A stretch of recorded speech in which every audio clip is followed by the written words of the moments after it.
What role does the body have in mental training? None. After all, you're doing mental training. You're training the mind, not the body. All you have to do is think positive and believe in yourself. Not so. I've taught mental training for over 3 decades, and the more I've taught, the more I've understood the importance of finding a way to integrate the body into mental training. You need to do mental training outside the perspective of the mind and just thinking about mental training. You need to do mental training from the perspective of awareness so you can witness and observe what's going on in the mind. You need to be able to observe its limiting machinations. And the body gives you an additional avenue for doing mental training through awareness. You use the body to apply yourself in life and in climbing. Your body reflects how you are in the world. It knows the boundary between your comfort and stress zones. If you just stay in your comfort zone, then the body gets soft and the mind is constantly distracted. If you constantly stay in the stress zone, then your body tenses and your mind rebels. Well, you can certainly do body awareness drills in climbing, but you have to go to the climbing gym or to a cliff to do this. You need a discipline that you can do on a daily basis in your home that makes it easy to integrate the body into your mental training, whether you're doing it for climbing or for life. So, for example, I've found that Tai Chi is an excellent body awareness practice that can help you do this on a daily basis so that you can understand your body more, become more aware of your body and how it impacts your mind and vice versa. Tai Chi is a great discipline for integrating the body and the mind in your climbing and in your life.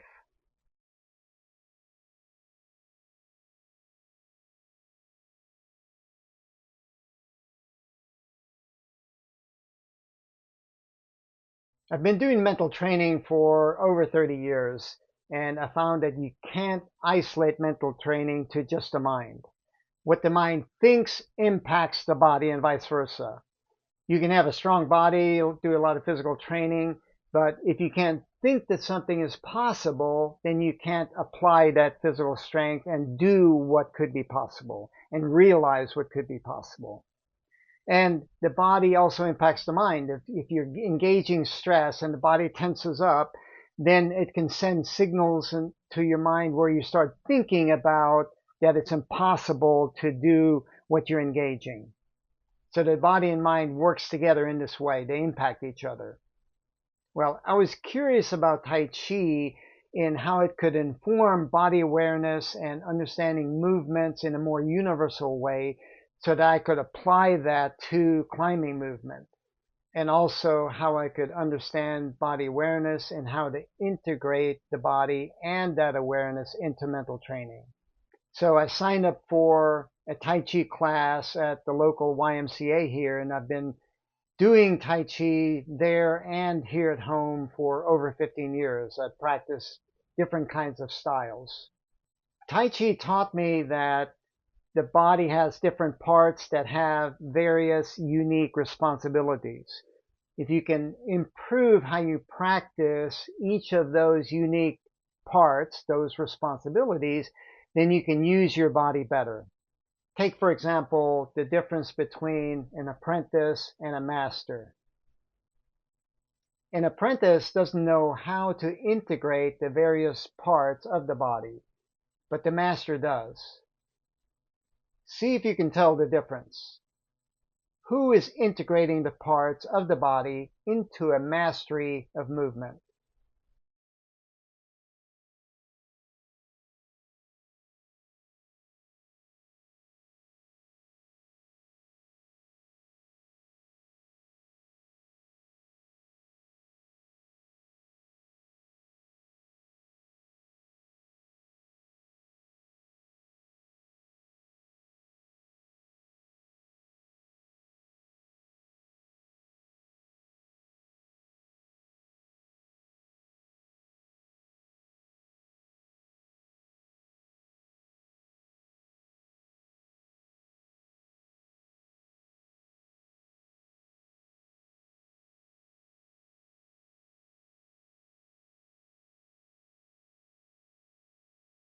The first Tai Chi form that I learned was Sun style Tai Chi, S-U-N. And I'll tell you a little bit about the founder, Sun Lutang. He was born in 1861 into a poor family in China. And he was literate, meaning he could read. And this was kind of unusual for the general population in China at the day, whether they're just regular people or martial artists. They couldn't necessarily read. Well, being able to read allowed Sun Lutang to read the Chinese classics, so it gave him a broader understanding of how to integrate and understand the challenges that he had in life and what he was doing, eventually the martial arts that he was learning. Well, during this time, the Qin government was heavily taxing the people. And there was so much tax that Sun Lutang's family had to pay that they couldn't afford to keep their farm. They were threatened to be thrown in jail, and so they had to sell the farm in order to pay their taxes. And then soon thereafter, Sun's father died, and his mother couldn't afford to care for him, to pay for raising him. So she approached a wealthy landowner about taking him on as a servant in exchange for room and board. And so the landowner agreed and then worked Sun really hard and also beat him. Obviously not a very nice situation for a 10-year-old boy. Well, during this time, Sun observed that there was someone, an old man, that was teaching this kind of fighting, some kind of fighting style, a martial art. And so he approached him, and this was a man named Master Wu. Sun Lutang said, "Hey, I want to learn this. Will you teach me?" Master Wu said, "Well, why do you want to learn martial arts?" And Sun Lutang said, "I want to learn how to fight back when the landowner beats me." And Master Wu admonished him. He said that martial arts has a deeper meaning. So an important thing here is that this is common for the first question that a teacher or a master asks a student or apprentice is, why do you want to do this craft? Why do you want to learn this? Because they understand the importance of motivation. If the student just wants to learn the martial art or this craft to fight and use it in a violent way, then that's not the best motivation for learning something. Master Wu wanted Sun Lutang to understand the deeper meanings for doing this. But Sun Lutang was very determined, and Master Wu saw this determination and decided to take him on as a student. Well, soon thereafter, Sun Lutang left the landowner, and he and his mother moved in with Sun's uncle. And while he was there, Sun met a friend of the family, a friend of the uncle named Li, Master Li, who was a martial artist. Now, Li decided to take on Sun Lutang as a student, and the first thing that he asked Sun Lutang to do was to stand in a standing posture for 1 year. Now, Sun Lutang was thinking, well, doesn't seem like a very helpful or effective way to learn martial arts, but he was determined to learn it, and Li was his teacher right now. He didn't have a lot of options. So he decided to do what the teacher asked, and he practiced the standing posture intentionally and deliberately. Well, after 6 months of this practice, Master Li approached Sun Lutang, snuck up on him, and hit him. And Sun remained unmoved. He maintained his balance. And what Li knew from this test, is that Sun had learned how to ground himself in this standing posture.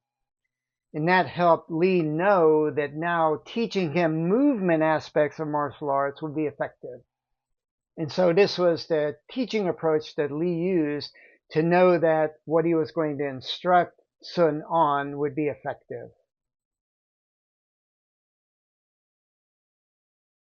Sun Lutang practiced martial arts from various teachers, and then he decided to start teaching himself, and he wanted to develop his own style. Now, because he was literate, he was able to read and integrate from what he read into developing this new style. And in particular, what he read in Taoism was informing how he developed this style. Now, also because he was literate, he could write. And so he wrote several books about martial arts. And that made him famous in China because more people had access to his teachings. And one thing he became famous for was his approach to martial arts. And his approach was soft overcomes hard. Now, Sun really emphasized the importance of practice. And one time someone asked him, like, what's the secret to martial arts? People want to know the easy way to do something. Like, what's one secret or one book or one simple thing that I can do, to achieve what I want to achieve? Well, Sun told this person, answered this question simply by saying practice a lot. In other words, practicing once per week is better than once per month. Practicing once per day is better than practicing once per week. But frequency is not just the only important thing. Sun also emphasized the importance of intense mindfulness. Mindfulness is mental training. If you're doing a bunch of martial arts katas or climbing without paying attention to what you're doing, then that's worse than useless if you're not doing that with mindfulness. With mindfulness, you develop quality in how you're doing those katas or how you're moving your body in climbing. Quality movements leads to quality engagement of the body. And then obviously if the body is informing the mind, because that's what we're discussing here in this aspect of mental training, it's going to inform how you're understanding and learning mental training.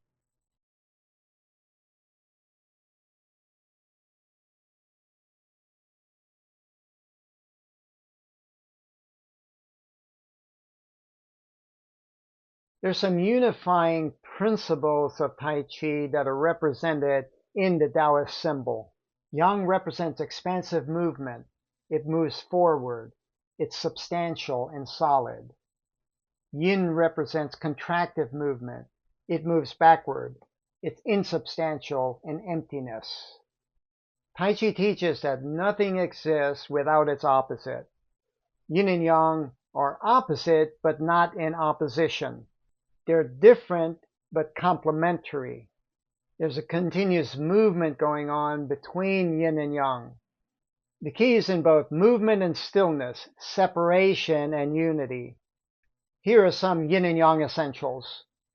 To open is to extend and to move. To close is to contract and to be still. Opening is yang and closing is yin. From yang comes yin, from yin comes yang. Opening and closing are natural. They alternate as appropriate to the situation. Tai Chi postures are neither totally relaxed, yin, nor totally tense, yang. There's a both-and nature in Tai Chi. You both contract and extend, both close and open. There's an either-or nature to Tai Chi. You either commit to stillness, yin, or movement, yang. You can also see a neither-nor aspect in Tai Chi. The Tai Chi postures are neither totally relaxed nor totally tense. The body shifts from yin to yang or vice versa with a neither-nor balance of relaxation and tension. It's the same in climbing. When you rest, rest. When you climb, climb. You need both resting and climbing. You either commit to resting or you commit to climbing. You neither cling to comfort nor reject stress. You find a way to balance relaxation and tension. We discussed these aspects of reality in Warrior Lesson number 19. If you don't move the body in a quality manner, you're going to ingrain poor movement patterns. You need to learn how to move the body in a quality manner. The goal of Tai Chi is to move energy, and you move energy with BEB, breathing, eyes, and body. You breathe naturally.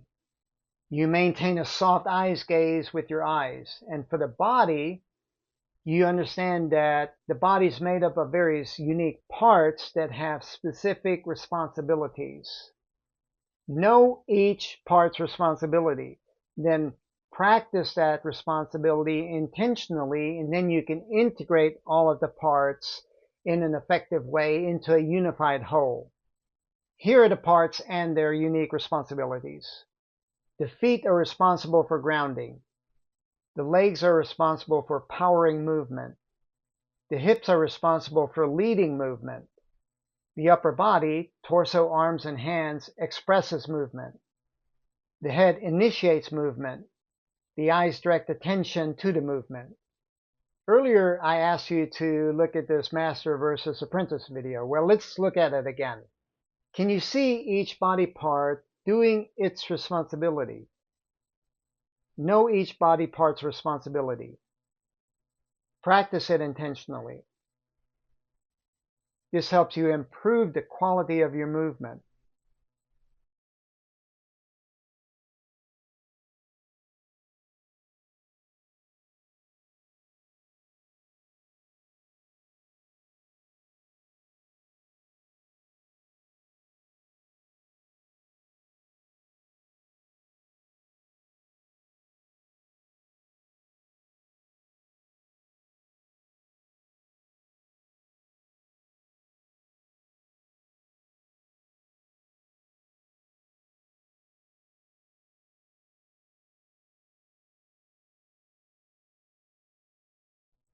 The master has integrated the various parts. The apprentice hasn't. Do you see how disjointed the movements of the apprentice are?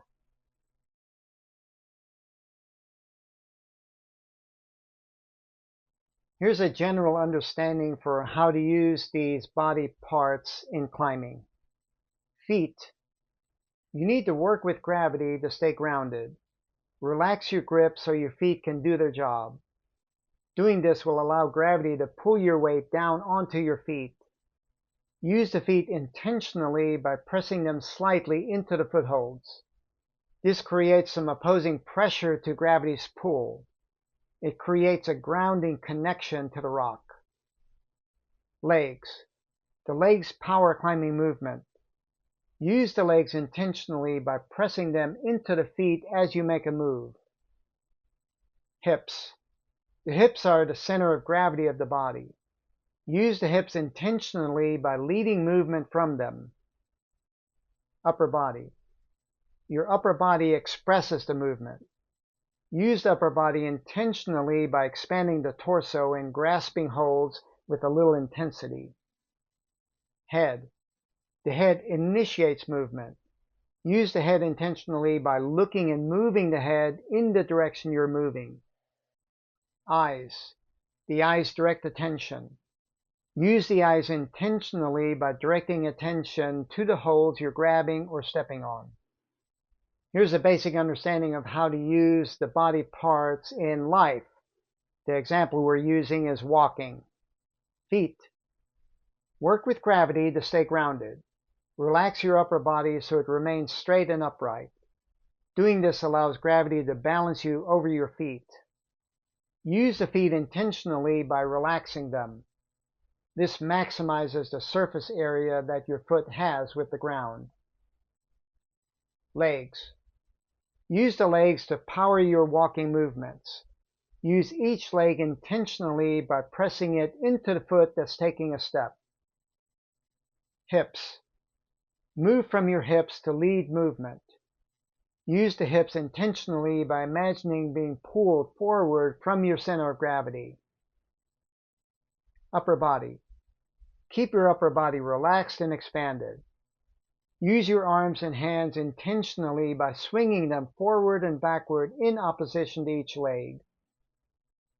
Head. The head initiates movement. Use the head intentionally by looking in the direction you're going. Eyes. The eyes direct attention. Use the eyes intentionally by directing attention to the scene in front of you. Maintain a relaxed, soft-eyed gaze to take in the full field of view. Add breathing to this and you have the complete BEB or breathing, eyes, body elements. Keep your attention focused on BEB or breathing, eyes, body, and you'll be practicing in a mindful way. This develops body awareness. It helps integrate the body in a quality way in how you're climbing and living your life. And it helps you understand the body and how you can integrate it into your mental training. You can learn a lot about the body and a quality way of moving the body through a discipline like Tai Chi. You learn that the body has certain unique parts and that each one of those parts has specific responsibilities. So know what those responsibilities are, practice them intentionally, and then you can integrate them all into a more unified, integrated whole. I developed a body awareness drill that helps you understand this process, helps you understand the responsibility and how to practice it intentionally. I call it the L stance. This drill progresses just like what we've been going over, from the feet to the legs to the hips to the upper body, head, and eyes. And you engage each part in 3 progressive ways. First, simply observe the part to develop unbiased awareness. What do you notice?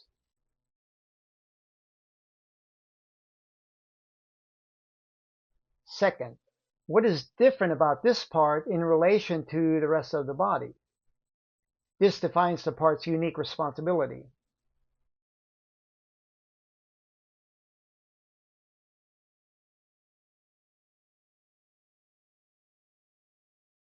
Third, intentionally influence the part by accentuating its responsibility.